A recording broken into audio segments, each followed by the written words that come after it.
Hello and नमस्कार। मैं doctor कंचन, senior consulting physician इन Bharat homeopathy. आज के वीडियो में आप सभी का स्वागत करती हूँ।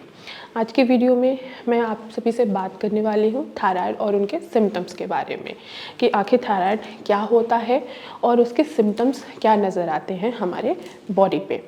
हमारे देश में 400 करोड़ से भी ज़्यादा लोग आज थायराइड डिजीज़ से सफ़र कर रहे हैं। हाइपोथायराइडिज्म और हाइपरथायराइडिज्म ये दो थायराइड डिजीज़ेज़ होती हैं जो आजकल पेशेंट बहुत ज़्यादा सफ़र कर रहे हैं।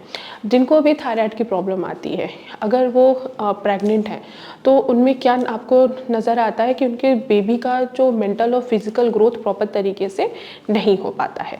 तो आज हम इसी टॉपिक पे बात करते हैं कि थायराइड क्या है और इसके सिम्टम्स क्या क्या बॉडी पे नज़र आते हैं। तो चलिए वीडियो को स्टार्ट करते हैं। थायराइड एक ग्रंथि है जो हमारे सांस के नली के सामने पाई जाती है। यही थायराइड दो हार्मोन्स को रिलीज़ करती है।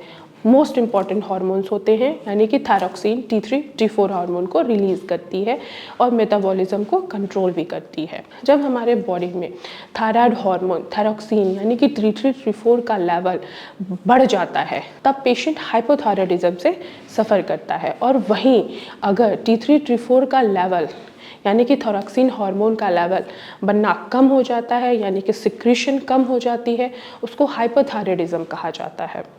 अगर हाइपोथायराइडिज्म कोई भी पेशेंट सफ़र कर रहा है तो उसके बॉडी पे क्या सिम्टम्स नज़र आएंगे। अब नाम से ही पता चल रहा है कि हाइपोथायराइडिज्म यानी कि आपकी बॉडी क्या फील करेगी, बहुत ज़्यादा वीक फील करेगी, बहुत ज़्यादा आपको कमज़ोरी महसूस होगा। आपकी स्किन कैसा हो जाएगा, बिल्कुल ड्राई होगा, रफ़ होगा और स्किन का जो चमक होता है वो क्या होगा, वो भी धीरे धीरे कम होता हुआ नज़र आएगा। फीमेल्स में जो मोस्ट इम्पॉर्टेंट सिम्टम्स होता है, अगर पेशेंट को हाइपोथायराइडिज्म है तो उनके पीरियड्स पे ज़्यादा असर पड़ता है। उनके जो पीरियड्स होते हैं वो इर्रेगुलर होने स्टार्ट हो जाते हैं। पीरियड जो है वो रुक रुक के आता है और फ्लो है वो भी थोड़ा कम हो जाता है। किसी किसी फीमेल में देखा जाता है कि पीरियड्स तो आ रहे हैं लेकिन कैसे आ रहे हैं, स्पॉटिंग के जैसा, यानी कि थोड़ा सा स्पॉट हुआ, कुछ टाइम बाद वो नज़र नहीं आता है, फिर अगले दिन स्पॉट हुआ, फिर सारा टाइम नज़र ही नहीं आता है। तो जिन भी पेशेंट को हाइपोथायराइडिज्म होता है उनको बहुत ज़्यादा कमज़ोरी होती है, उनको थोड़ा सा भी वो काम कर लेते हैं तो उनको थकावट बहुत ज़्यादा फील होता है और साथ ही साथ पीरियड्स होते हैं उनके इर्रेगुलर नज़र आने स्टार्ट हो जाते हैं। अगर ड्यूरिंग प्रेगनेंसी कोई भी फीमेल थायराइड डिजीज़ से सफ़र कर रही है, चाहे वो हाइपोथायराइडिज्म हो चाहे हाइपरथायराइडिज्म हो, तो उसका सारा जो इफ़ेक्ट है वो कहाँ जाता है, वो बेबी के ग्रोथ पे जाता है, यानी कि बेबी के मेंटल ग्रोथ पे भी जाता है और फिजिकल ग्रोथ पे भी जाता है।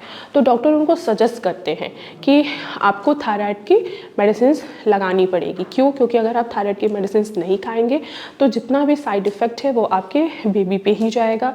बेबी का मेंटल ग्रोथ नहीं हो पाएगा और ना ही बेबी का फिजिकल ग्रोथ हो पाता है।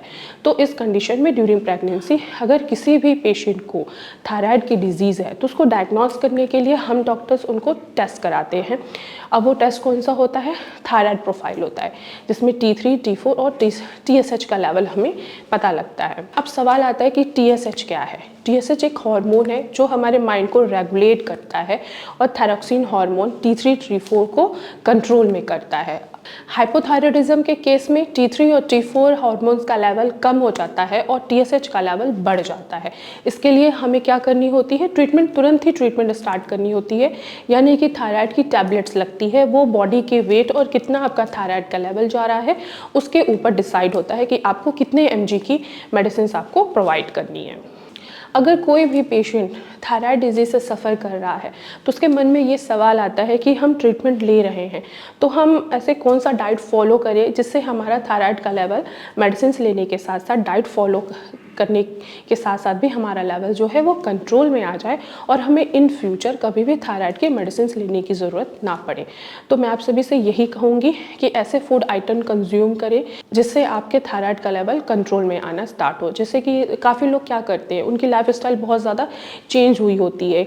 वो जब उनको सोना है तब वो सोते ही नहीं है, वो ज़्यादा देर तक रात भर फ़ोन चलाते हैं, 2-3 बजे के करीब सोते हैं। जब हम लेट सोएंगे तो जाहिर सी बात है कि हमारे हार्मोन्स क्या होंगे, वो डिस्टर्ब होंगे होंगे और हमें हाइपोथायरॉयडिज्म और हाइपोथायरॉयडिज्म जैसे थायराइड की प्रॉब्लम आएगी ही आएगी। तो आपको फर्स्ट ऑफ ऑल क्या करना है, अपने लाइफस्टाइल को चेंज करना है। दूसरा आपको क्या करना है कि आपको स्ट्रेस नहीं लेना है। अगर हम ज़्यादा स्ट्रेस लेते हैं तो भी हमारे हार्मोन्स में चेंजेस आती हैं, जिसके वजह से हमें थायराइड हार्मोन हमारा पूरी तरीके से डिस्टर्ब मिलता है।